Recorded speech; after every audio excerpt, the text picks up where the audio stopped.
Aula 9. A prematuridade, com o Dr. Marcelo Zugaib, ginecologista e obstetra do Hospital Israelita Albert Einstein. Vamos falar sobre o parto prematuro e suas principais causas, métodos de prevenção e o perfil das gestações de maior risco, tratamentos para prolongar o tempo de gravidez.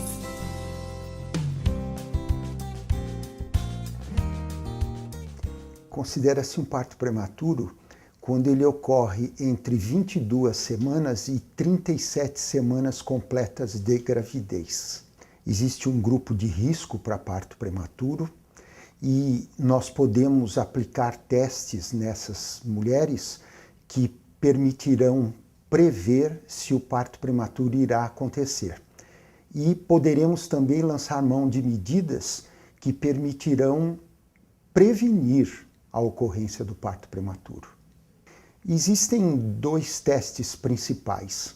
Um é a fibronectina fetal. É um teste simples que se faz colhendo o material vaginal a partir de 22 semanas de gravidez e nós podemos ir repetindo a cada 15 dias e se o teste estiver positivo, ele chama atenção para o fato de que o parto prematuro poderá ocorrer em 7 a 14 dias.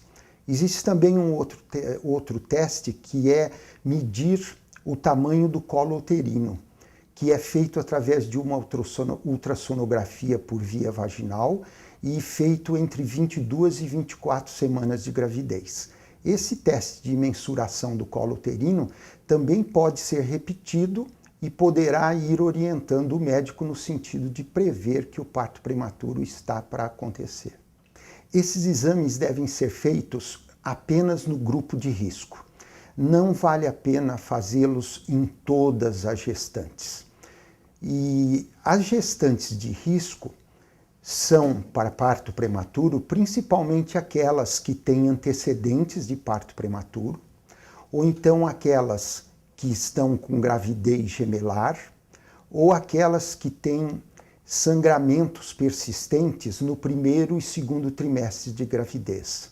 Evidentemente, existem outras razões para o parto prematuro, mas essas três são as principais. Quando, além desses aspectos, ainda existir concomitantemente o colo curto, o risco se torna muito maior. Nesse grupo chamado de risco, principalmente naquelas pacientes em que se detectou através de testes o risco ainda maior, nós podemos, em primeiro lugar, propor o repouso físico e também psíquico, muitas vezes até afastando a paciente do seu ambiente de trabalho. Devemos também propor suspensão da atividade sexual.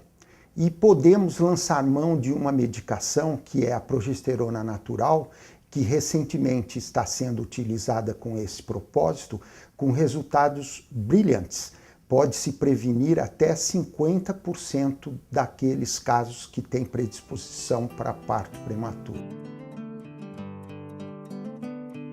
Nós dividimos os partos prematuros em dois tipos, os espontâneos e os eletivos. Eletivos são aqueles que seria deflagrado pelo médico, com o objetivo de poupar a mãe ou também o feto ou ambos em situações de risco para a mãe e para o feto, como por exemplo uma hipertensão arterial, um diabetes. E nessa situação é o médico que indica o parto prematuro, como eu disse, para poupar mãe e filho. Existe o parto prematuro que é espontâneo.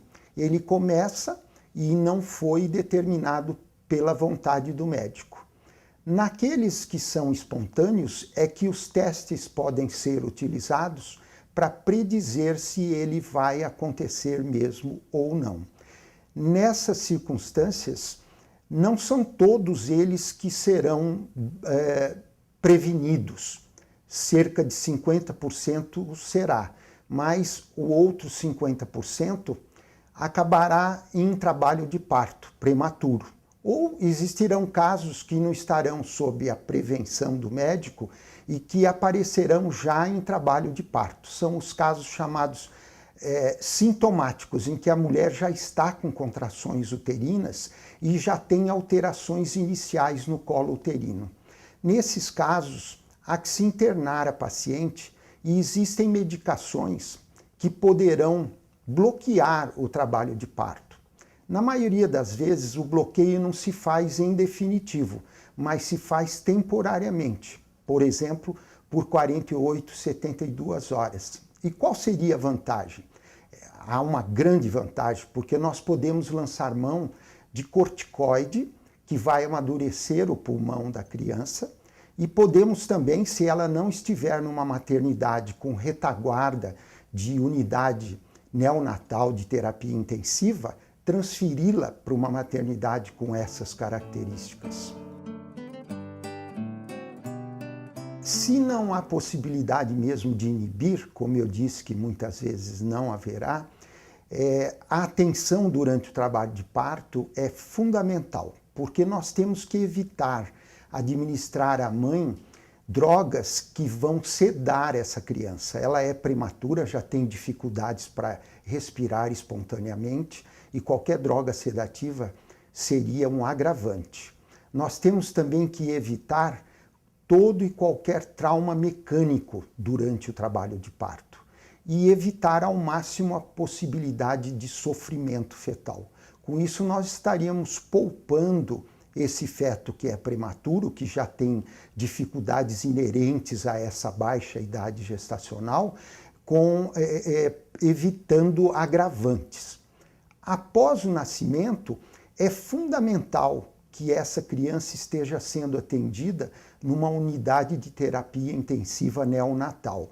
Ali os cuidados serão por ordem e por parte do neonatologista, mas são cuidados complementares fundamentais, como são aqueles que o obstetra dedicará durante o trabalho de parto.